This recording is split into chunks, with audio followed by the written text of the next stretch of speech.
If you want to stay up to date with all current hip-hop events and releases, make sure to subscribe and become part of this community. Oh, and also, go cop that fresh merch and listen to my new songs in the description. Now, I just got done listening to the new A Boogie album, Me Versus Myself, and I'm really happy with it, actually.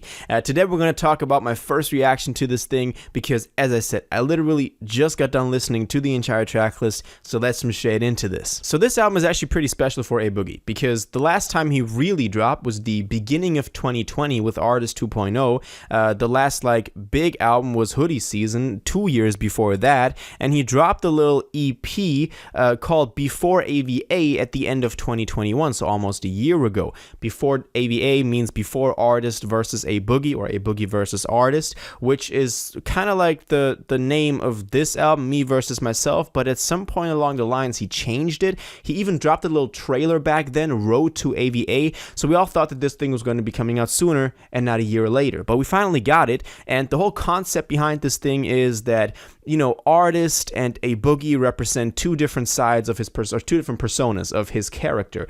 Artist being the more melancholic one that sings about love, and A Boogie being the one that's like, you know, doing crazy shit and like being rich and you having girls and, you know, partying and all that fast lifestyle that comes with being a rapper. We've seen those different personas on different projects. For example, the Artist series obviously being about Artists, but then the Hoodie season, in this case album or mixtape or whatever, was about A Boogie. So you can see that in the styles that they reflect as well. And this new thing, if you look at the track list, each track has its individual persona assigned to it. So this concept was pretty interesting. Now, I thought he could have played on this way more throughout the entire album, because at some points it's really not distinguishable if you're listening to an Artist or an A Boogie song. But I like it. I like that there was some idea behind it. But now let's actually look at the songs. So there are actually 22 songs on here. The whole project is 1 hour and 8 minutes in length, which is, funnily enough, the exact same length of SZA's new album SOS that also dropped today. And A Boogie, you know, found himself a tough competitor with SZA today, because more people are going to be listening to SZA, and he already delayed it after Drake, you know, moved his release date on his date, and I feel so bad for him that now SZA announced her album that day.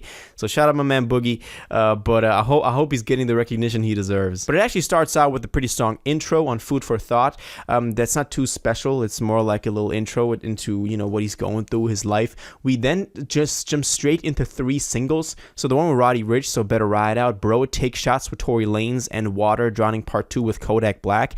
I liked all of them, even though Take Shots I wasn't too much of a fan of. Bro really grew on me, and Water, Drowning Part 2 I expected more of, but it actually turned out to be pretty good. I also reacted to Water, Drowning Part 2 for members only, so if you're not yet, make sure to become a channel member to get access to those exclusive pieces of content that I, you know, put out on the channel. But then we go into a really great run of songs. Money Conversations was kind of like a leak, and, you know, fans have been speculating about that. The same goes for Turn Off the Radio, and those two are actually pretty good. And Money Conversations is also, I think, the favorite out of the two of them. We have a great, or wait, no, I don't want to say great, because it starts off whack, but then it becomes better. G Herbo feature on Last Time, but that track is also pretty, you know, pretty dope. Now, I wasn't too much of a fan of. I got enough of the, you know, I need smoke and I need drink, you know, that's like, we've heard that 1,000 times. Ballin' I also wasn't too much of a fan of. I didn't like it as a single. Now, he put out 7 singles for this thing before dropping, which was crazy, and I talked about that in that members only video as well, which I kind of go into a little bit about why artists do that or why they shouldn't do that. But from here, I think it gets really solid again. We have tracks that you can't really dislike, but they're also not that special. A couple of like standouts, for example, are Come Here, where I think he's tapping into a sound that he's not done that many times before. It's more of that, like, that very mellow, kind of even imagining Drake on that track, and then having like he's very explicit on this one as well. Generally, on the whole album, he's more explicit than he's been in the past. I gotta say that. But Come Here definitely had a different vibe to the other ones that we had on here. Stuff like Emotions, Bounce Back, Friends with Benefits, February, Regular, Soul Snatcher, all of them, they're kind of like, you expect that from him. It's nothing too crazy, and I know the fans that's their favorite song. They're going to be coming at me, I know, But I'm just saying, I feel like I've heard those types of songs 1,000 times before from him, and I want to kind of pick out the ones that I haven't heard before because I want to see him progress as an artist. Now, I thought the features were pretty dope. As I said, the G Herbo feature started out whack, but actually turned pretty good. The Lil Durk feature on Damn Homie is also pretty good, as well as on 24 Hours, which we've also had as a single before. So Durkio definitely killed it. And Don Q's part on Chanelly is also pretty dope. Chanelly is a dope track too, I gotta admit it, but also mainly for Don Q's verse on here. Because he really goes hard on this one, and I missed some of that real like rapping on there. I'm not saying that A Boogie doesn't rap, but when he tries to rap, it's more like, you know, more of like a singing type of guy trying to rap. It doesn't feel like he's actually like a rapper that is, you know, really sitting down and like writing out his raps. He's likely not doing that. He's not writing out his raps. He's going off the top. But it feels like he's someone that, you know, is more used to having some melodic type of element to his sound. And then that is exactly what he is. That is exactly the stuff that made him successful. But I'm just, even especially on the track with Tory Lanez as well, Tory can switch from singing to then straight up rapping very easily, and it sounds dope.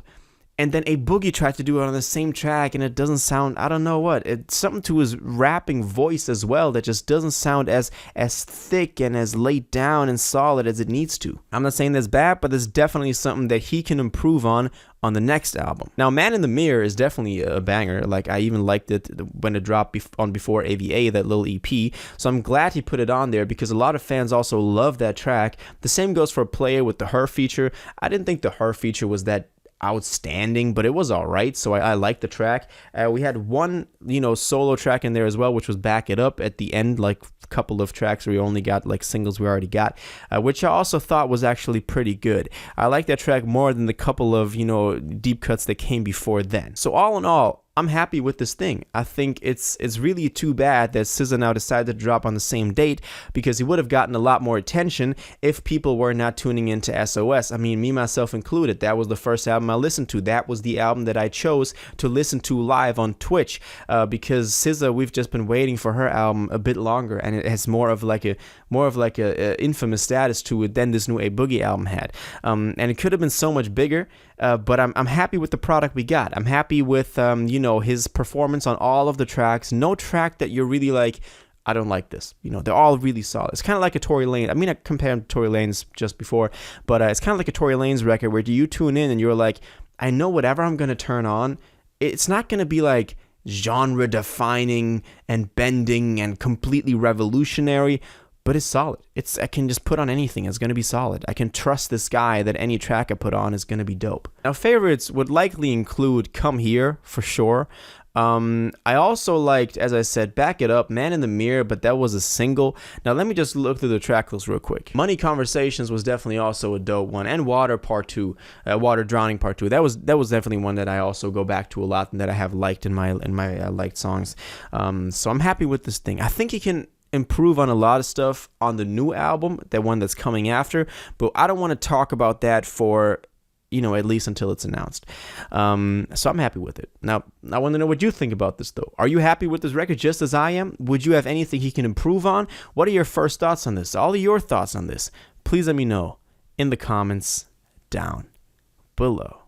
If you watched this video to the end and liked it, and you want to stay up to date with all current hip-hop events and releases, make sure to subscribe, turn on notifications, hit that like button, and go follow my social media, and most importantly, join my Discord in the description. Until the next one, you'll have an incredible day, and you'll take care.